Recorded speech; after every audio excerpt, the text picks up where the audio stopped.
ആരാണ് P V Anwar? Nilambur കാടിൻ്റെ കരുത്തും ആർദ്രതയും ഒത്തുചേർന്ന ഒറ്റയാൻ. തനിക്ക് ശരിയെന്ന് തോന്നുന്നത് എന്തും വിളിച്ചു പറയാൻ തൻ്റെ ഇടമുള്ള നേതാവ്. സ്വാതന്ത്ര്യസമര പോരാളി പി വി ഷൗക്കത്തലിയുടെ മകൻ KSUവിലൂടെ കോൺഗ്രസിലേക്ക്, പിന്നെ കോൺഗ്രസ് വിട്ട് കെ കരുണാകരൻ്റെ DICയിലേക്ക്, അവിടെ നിന്ന് CPM പാളയത്തിലേക്കും. 2011 ഏറനാട് നിന്ന് സ്വതന്ത്രനായി മത്സരിച്ച് തോറ്റെങ്കിലും കരുത്തുകാട്ടി 2014 വയനാട്ടിൽ നിന്നും ലോക്സഭയിലേക്കും പോരാടി. പിന്നീട് വിജയം. 2016 ഇടത് സ്വതന്ത്രനായി നിലമ്പൂരിൽ നിന്ന് നിയമസഭയിലെത്തി. 2021 വിജയം ആവർത്തിച്ചു. അതിനിടയിൽ ഭൂമി കയ്യേറ്റത്തിൻ്റെയും നിയമം ലംഘിച്ച് അമ്യൂസ്മെന്റ് പാർക്ക് ഉണ്ടാക്കിയതിൻ്റെയും സൈബർ ആക്ടിവിസത്തിൻ്റെയും പേരിൽ കടുത്ത വിമർശനം. അപ്പോഴെല്ലാം പിണറായിയുടെ അകമഴിഞ്ഞ പിന്തുണ.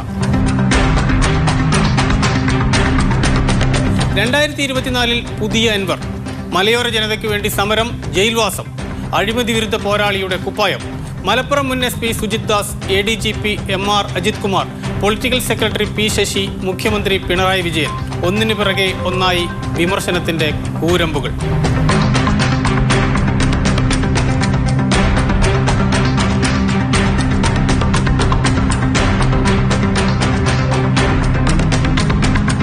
കണക്കുകൂട്ടലുകൾ പിന്നെയും തെറ്റി. പിന്തുണയ്ക്കാൻ ആരും എത്തിയില്ല. CPM ബന്ധം അവസാനിപ്പിച്ചു. DMKയുടെ ഭാഗമാകാൻ ശ്രമിച്ചെങ്കിലും MK സ്റ്റാലിൻ തുണച്ചില്ല.